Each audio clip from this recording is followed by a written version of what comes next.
20,000 की सुपारी लेकर हत्या करने निकले थे आरोपी। ढाडर टोल पर नाकाबंदी के दौरान डीएसटी ने नाकाम की साजिश।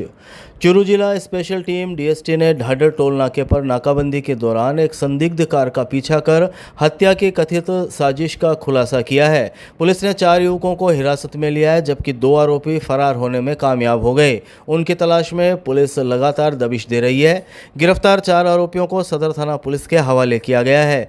डीएसटी प्रभारी कृष्णाराम बिश्नोई से गुरुवार शाम 5 बजे करीब मिली जानकारी के अनुसार राजगढ़ की ओर से आ रही एक i20 कार ने पुलिस नाकाबंदी देखकर अचानक यू टर्न लिया और तेज गति से भागने लगी।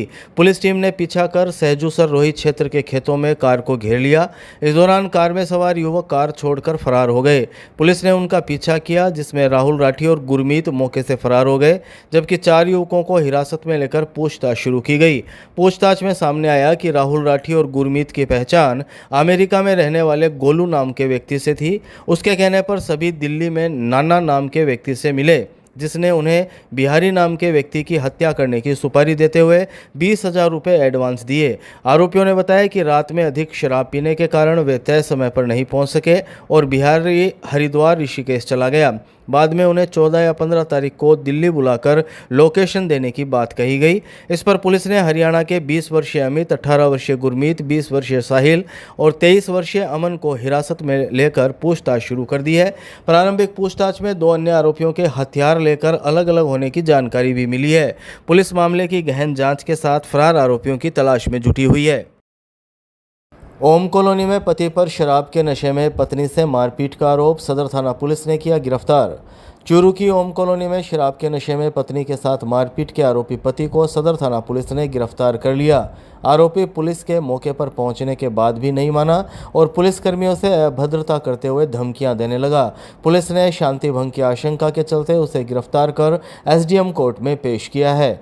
सदर थाना पुलिस से गुरुवार शाम 7 बजे मिली जानकारी के अनुसार गश्त के दौरान कंट्रोल रूम से सूचना मिली कि ओम कॉलोनी में एक व्यक्ति अपनी पत्नी और परिजनों के साथ मारपीट कर रहा है। सूचना पर पुलिस टीम मौके पर पहुंची, जहां महिला ने बताया कि उसका पति शराब पीकर उसके साथ मारपीट कर रहा है। इसी दौरान आरोपी घर से बाहर आया और पुलिस को देखकर भड़क गया। उसने गाली गलौज करते हुए पुलिस को चुनौती दी और कहा कि उसके खिलाफ पुलिस किसने बुलाई है। पुलिस ने उसे समझाने का प्रयास किया, लेकिन वह लगातार आक्रामक होता गया और पत्नी की ओर मारपीट करने के लिए दौड़ पड़ा। पुलिस ने तत्काल उसे काबू में लेकर पूछताछ की तो उसने अपना नाम 36 वर्षीय सागर निवासी केलावा कल्ला, जिला जोधपुर, हाल निवासी ओम कॉलोनी चूरू बताया। आरोपी का ब्रेथ एनालाइजर से परीक्षण कराने पर शराब के नशे में होना पाया। पुलिस का कहना है कि आरोपी की हरकतों को देखते हुए यदि उसे मौके पर गिरफ्तार नहीं किया जाता तो वह कोई संज्ञेय अपराध कर सकता था। कानून व्यवस्था बनाए रखने और शांति भंग की आशंका के मद्देनजर उसे भारतीय नागरिक सुरक्षा संहिता की धारा 170 के तहत गिरफ्तार कर लिया गया। चूरू में RUIDP के तहत 24 करोड़ 73 लाख के विकास कार्यों पर मंथन, जनप्रतिनिधियों से लिए गए सुझाव। राजस्थान नगरीय आधारभूत विकास परियोजना RUIDP के 5वें चरण के तहत प्रस्तावित 24 करोड़ 73 लाख रुपए के विकास कार्यों को लेकर गुरुवार को नगर परिषद सभागार में संवाद कार्यक्रम आयोजित किया गया। कार्यक्रम में प्रशासनिक अधिकारियों, जनप्रतिनिधियों, पूर्व पार्षदों, प्रबुद्धजनों, विभिन्न विभाग के अधिकारियों तथा मीडिया प्रतिनिधियों ने भाग लेकर शहर के विकास संबंधी सुझाव दिए। कार्यक्रम में अधिकारियों ने बताया कि एशियन विकास बैंक के वित्त पोषण से 11 करोड़ 24 लाख रुपए की लागत से अपशिष्ट जल प्रबंधन एवं शोधित जल के पुनः उपयोग की परियोजना संचालित होगी।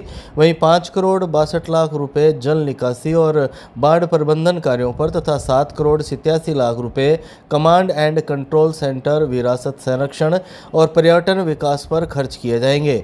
इसके अलावा शहरी गतिशीलता के तहत यातायात व्यवस्था को अधिक सुगम बनाने की योजना भी शामिल है। नगर परिषद आयुक्त अभिलाषा सिंह ने शाम 4 बजे करीब बताया कि शहर की वर्तमान और भविष्य की ज़रूरतों को ध्यान में रखकर तकनीकी रूप से व्यवहारिक योजनाएं तैयार की जा रही है।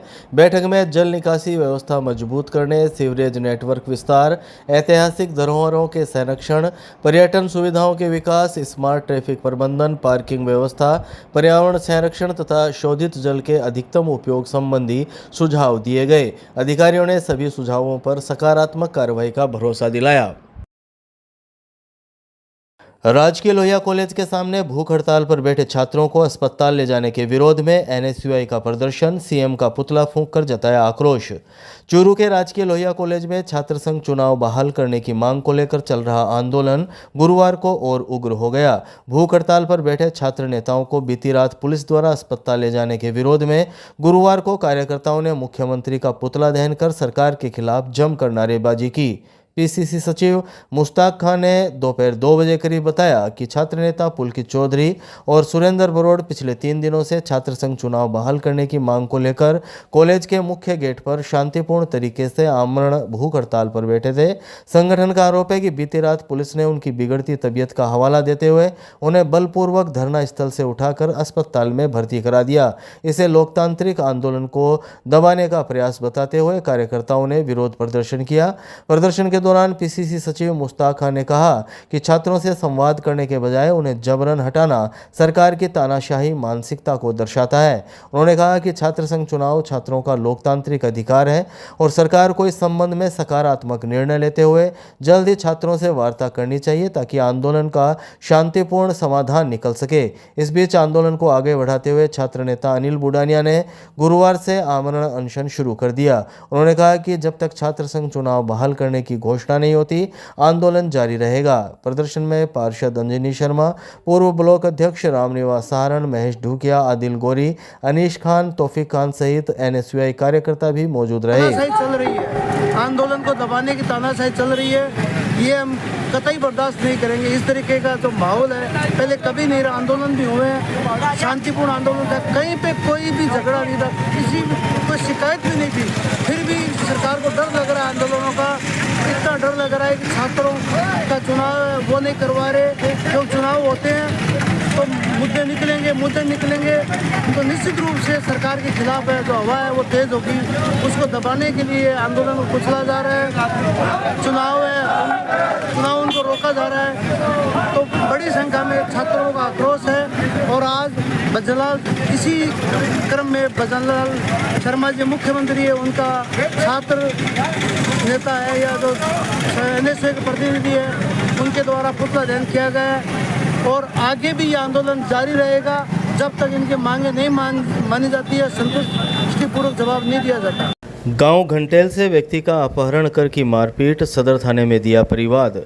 चूरू के सदर थाना क्षेत्र के गांव बास घंटेल में दोस्त के घर आने जाने की रंजिश को लेकर 40 वर्षीय व्यक्ति का कथित रूप से अपहरण कर बेरहमी से मारपीट करने का मामला सामने आया है।